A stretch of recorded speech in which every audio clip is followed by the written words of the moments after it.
સરકારથી માંડીને જે કોઈ જેને માનવું હોય તે માને, લોકો એમ માને તમે વ્યસ્ત નથી, અસ્તવ્યસ્ત છો. તો એ જેને જે માનવું હોય. આપણી લડત શું છે? તમારા બધા ભાઈઓ જે તમે ખેડૂતો, કિસાનો, નાગરિકો, એની જે સમસ્યા છે એને એ સમસ્યાને તંત્ર સુધી પહોંચાડવાની એક કવાયત છે. હવે એ કવાયતની રેસીપી જે છે, જેમ કે મારી ભાષા, એ એને ગમે કે ન ગમે એનો વિષય છે.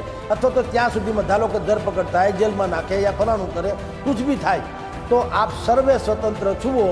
હું તમારા દુઆ ઈચ્છું છું, બીજું કશું જ ઈચ્છતો નથી.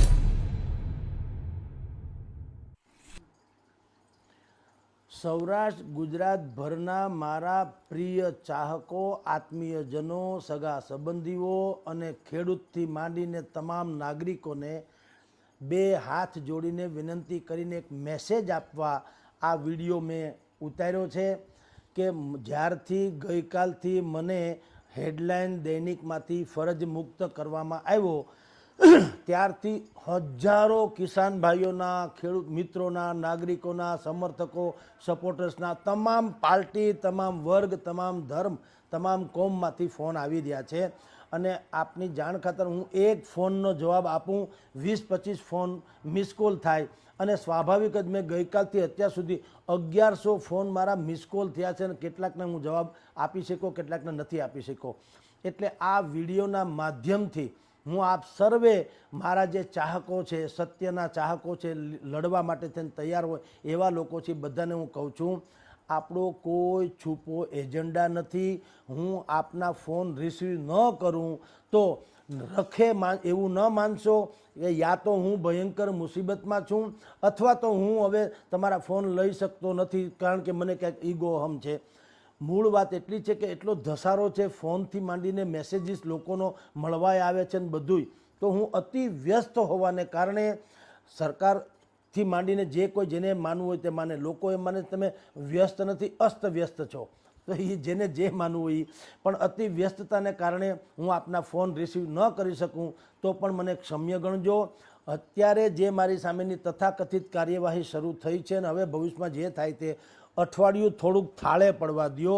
ત્યાં સુધી મને મેસેજ કરજો, કમસે કમ અનુકૂળતા હશે તો હું મેસેજ વાંચી લઈશ, અનુકૂળતા હશે તો મેસેજ વાંચી લઈશ. પરંતુ હું આપના મેસેજનો પણ ધારો કે જવાબ ન આપી શકું તો ક્યારેય એવું ન માનશો કે હવે અમે કંઈક ઊંચામાં આવી ગયા. હું અત્યંત વ્યસ્ત છું કારણ કે એકલવીર જેવી વાતો છે. મારે બાકીની બધી વ્યવસ્થા કરવાની હોય તો એ કરીશું. જે કંઈ મને સંપૂર્ણપણે ન્યાયતંત્ર ઉપર બિલકુલ ભરોસો છે. મારી કોઈ સામે શિકાયત નથી. સરકાર સામે આપણી બગાવત કે લડત ક્યાં છે? આપણી લડત શું છે? તમારા બધા ભાઈઓ જે તમે ખેડૂતો, કિસાનો, નાગરિકો, એની જે સમસ્યા છે એને એ સમસ્યાને તંત્ર સુધી પહોંચાડવાની એક કવાયત છે. હવે એ કવાયતની રેસીપી જે છે, જેમ કે મારી ભાષા, એ એને ગમે કે ન ગમે એનો વિષય છે.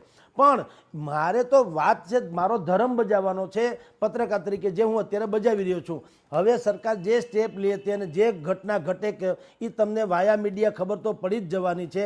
હું કદાચિત તમને રૂબરૂ કાંઈ કહી શકું કે ન કહી શકું તો પણ આપ સુધી મેસેજ પહોંચી જશે. આપ સર્વેને મારી વિનંતી કે જે કાંઈ નિર્ણય અઠવાડિયા પછી ન કહું છું અથવા તો ત્યાં સુધીમાં ધારો કે ધરપકડ થાય, જેલમાં નાખે યા ફલાણું કરે, કુછ બી થાય, તો આપ સર્વે સ્વતંત્ર છુઓ. હું તમારા દુઆ ઈચ્છું છું, બીજું કશું જ ઈચ્છતો નથી. આપણે દંગા પ્રેમી નથી, દુઆ પ્રેમી છીએ. આપની ચાહના, આપની મોહબ્બત, આપની જે માન અકરામ મને આપો છો એ ઘણું છે. જેટલો સમય જે કાંઈ સહન કરવું પડે એ કર્યા પછી પણ જ્યારે છૂટીશું, માઇક બંધ કરવાથી મોઢું બંધ ન થાય. હું કિસાનો માટે કે નાગરિકો માટે આ મીડિયા ક્ષેત્રમાં છું એટલે એ સ્વાભાવિક અમારો ધર્મ છે. હું કોઈ ઉપકારે કરતો નથી એટલે મને એમાં જરાય ઈગો નથી. પણ જ્યારે મને મોકો મળે ત્યારે પણ હું જનતાનો અવાજ બનવાની કોશિશ કરીશ. અને આપને આમ ધ્રુવ પંક્તિ તરફ કહી દઉં કે મારે ક્યારે રાજનીતિમાં આવવાનું થતું નથી. એટલે કોઈને એવું ન માને કે હું જ્યારે જનતાની વાત કરું ત્યારે હવે હું ફલાણાભાઈ બનીને પાછો આવીશ અને હું રાજનીતિમાં આવીશ. સોરી, અમે પત્રકાર છીએ. એ એટલા માટે છીએ કે આજે હું જેની સરાહના કરતો હોઉં, સંભવ છે કાલ એ સરકારમાં આવે તો એની પણ આ મિસ્ટેક હોય, તો હું કોઈનો ખેસ પહેરી લઉં તો એ ખેસ પહેર્યા પછી એની સરાહના જ કરવી પડે, જે લોકો અમુક લોકો અત્યારે કરી રહ્યા છે. મારે કોઈનો ખેસ પહેરવો નથી. હું ઓઢું તો કાળી કામળી જેવું કે જેમાં દાગ ન લાગે. એટલે મારે જે પત્રકાર તરીકેનું મારી જે ફરજ છે એ બજાવ કરીશ. આપ સર્વે ભાઈઓનો આભાર. હું ફોન રિસીવ કદાચિત નહીં કરી શકું તો બિલકુલ અંદરો અંદર તમે એકબીજા મિત્રો સંગઠનો જે કાંઈ હોય તે એ અંદરો અંદર કોઓર્ડિનેશન કરી સંકલન કરીને જે નિર્ણય તમારે લેવો હોય લેજો, જો કોઈ અજુગતું બને તો. બાકી ઈશ્વર કૃપાથી છે, તમામ સંતો મહંતોના આશીર્વચન છે. હું તો એટલું કહું છું, પરમાત્માનું નામ લેજો, દુઆ આપજો, એટલે આપણે આમાંથી પાર ઉતરી જઈએ. નમસ્કાર.